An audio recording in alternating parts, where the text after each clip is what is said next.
Oke, Assalamualaikum warahmatullahi wabarakatuh. Di sini, kami dengan anggota satu kami yaitu Muhammad Iqbal Saputra Gemasi, anggota dua kami yaitu Evan Ustia Rahmat, dan anggota tiga kami adalah Arif Rahman Hakim.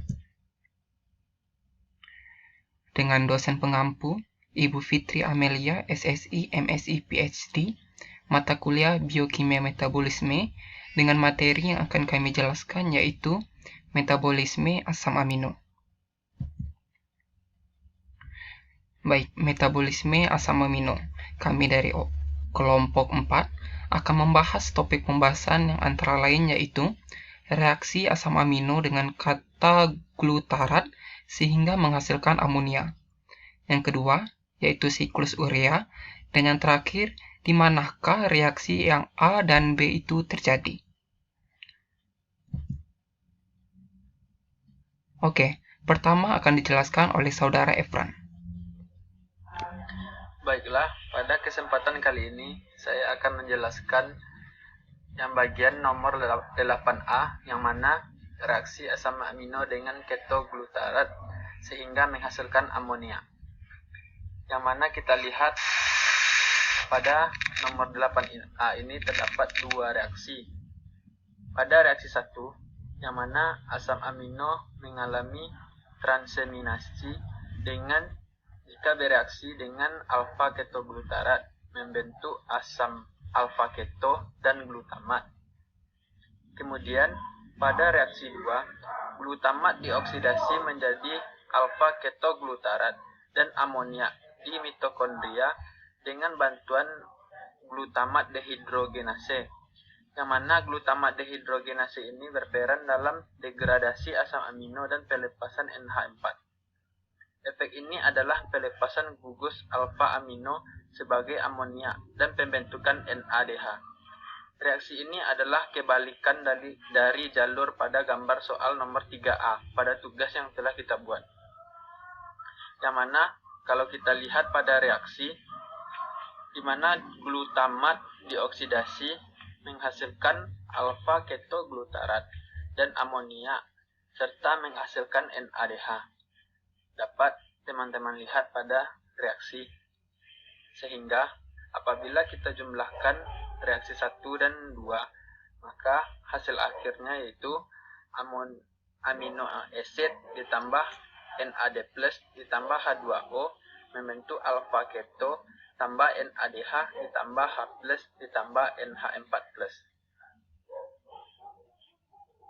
Baiklah, sekian dari reaksi nomor 8A. Selanjutnya akan dijelaskan siklus urea oleh Iqbal Saputra Gemasi. Terima kasih. Oke, selanjutnya di sini saya akan menjelaskan mengenai siklus urea, di mana siklus urea ini adalah proses lanjutan dari amoniak. Yang pertama, ini adalah reaksi yang telah dijelaskan oleh saudara Efran tadi, di mana glutamat dioksidasi dengan NADP dan dibantu dengan H2O menghasilkan NADPH, 2H+, amoniak, dan alfa ketoglutarat. Dan amoniak yang dihasilkan ini akan ditambah dengan HCO3 dengan energi ATP menghasilkan karbomoil fosfat. Karbomoil fosfat ini adalah untuk terjadinya atau untuk membentuk citralin, di mana karbomoil fosfat ini bereaksi dengan ornitin dengan bantuan enzim ornitin transkarbomoilase. Ini adalah reaksi pertama. Setelah itu terbentuklah citralin. Citralin yang awalnya ini di matriks mitokondria keluar dan masuk ke sitosol. Dan aspartat yang awalnya ada di mitokondria ini keluar dan masuk ke sitosol. Citralin dan aspartat ini bereaksi dengan bantuan enzim arganinosuccinat dan energi berupa ATP menghasilkan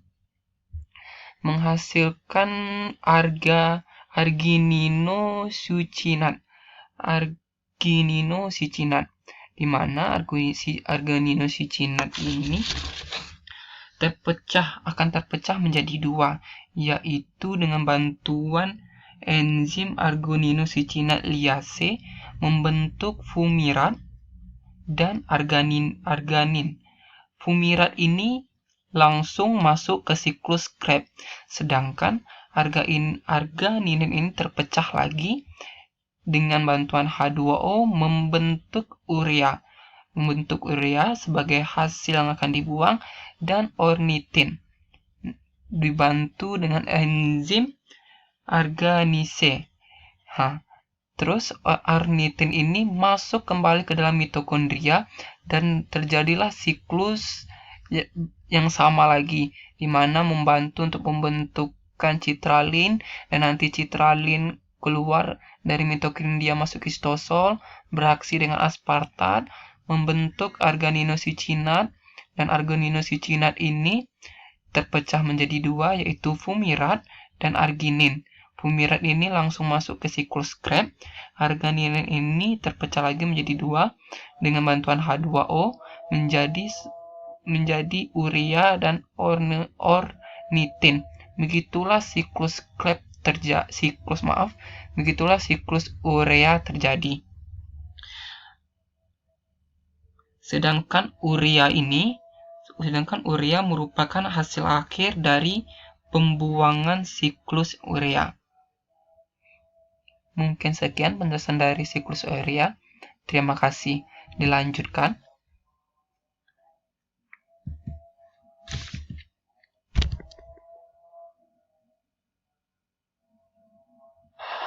Ya baiklah, kali ini saya akan menjelaskan untuk poin 8C. Yang soalnya, di manakah reaksi A dan B terjadi? Untuk reaksi A terjadi pada matriks mitokondria, di mana sintesis amoniak itu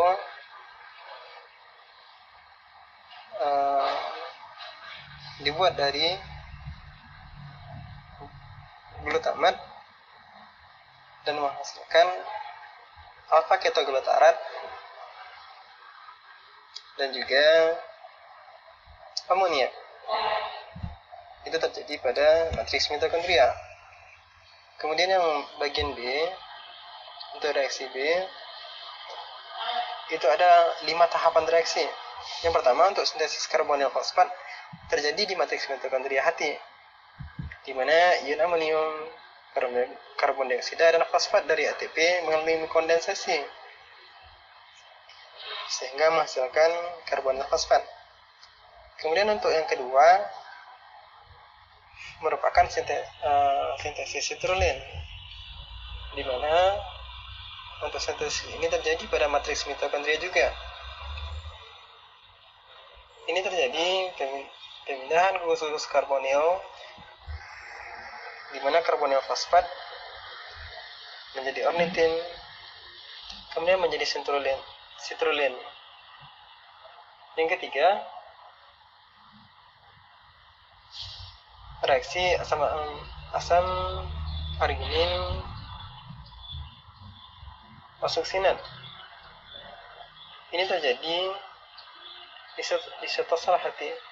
Ini adalah reaksi pertama yang terjadi di sitosol hati, yaitu ditandai dengan masuknya ornitin yang merupakan hasil dari reaksi sebelumnya tadi ke sitosol. Kemudian keempat, reaksi penguraian asam arginosuksinat. Itu terjadi di sitosol juga, di mana arginin dan asam fumarat akan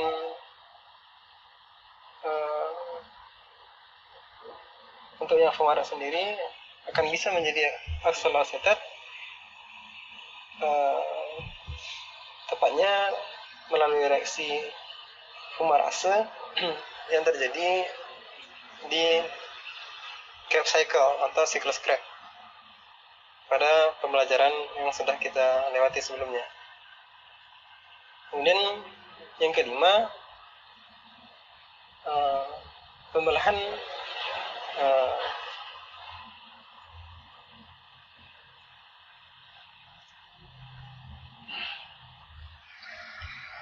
arginin menjadi ornitin dan urea. Itu terjadi regenerasi ornitin yang akan digunakan lagi pada tahapan sebelumnya,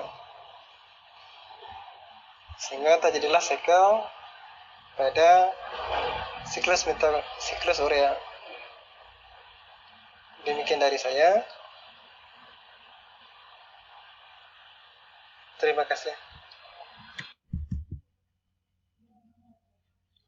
Jadi, dari penjelasan dari saudara Hakim tadi, dapat kita singkat yaitu tahap reaksi pengubahan amonia menjadi urea terdiri atas 5 tahap reaksi siklus urea.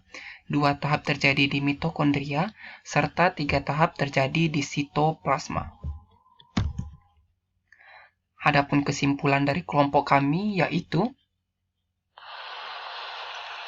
jadi dari paparan yang sudah dijelaskan tadi, dapat kita simpulkan 2 poin terkait dengan urea dan amonia. Urea ialah satu zat diuretik higroskolopis dengan menyerap air dari plasma darah menjadi urin. Kemudian kadar urea dalam darah manusia dinamai dengan BUN, yang merupakan atau singkatan dari blood urea nitrogen. Peningkatan nilai blood urea nitrogen atau BUN terjadi pada simptoma uremia dalam keadaan gagal ginjal akut dan kronis atau kondisi gagal jantung, akan berkonsekuensi tekanan darah menjadi rendah dan penurunan laju filtrasi pada ginjal. Kemudian amoniak sendiri merupakan hasil dari reaksi deaminasi oksidatif yang bersifat toksik, sehingga harus dikeluarkan dari tubuh manusia. Namun pada manusia, kegagalan salah satu tahapan pada siklus urea akan dapat berakibat fatal karena ketoksikan ini, sebab tidak terdapat lintasan alternatif untuk membebaskan sifat toksik tersebut selain mengubahnya menjadi urea, seperti tahapan-tahapan yang sudah dijelaskan oleh teman-teman tadi. Demikian dari kelompok kami. Saya Arif Rahman Hakim mewakili rekan-rekan. Billahi taufiq wal hidayah. Wassalamualaikum warahmatullahi wabarakatuh.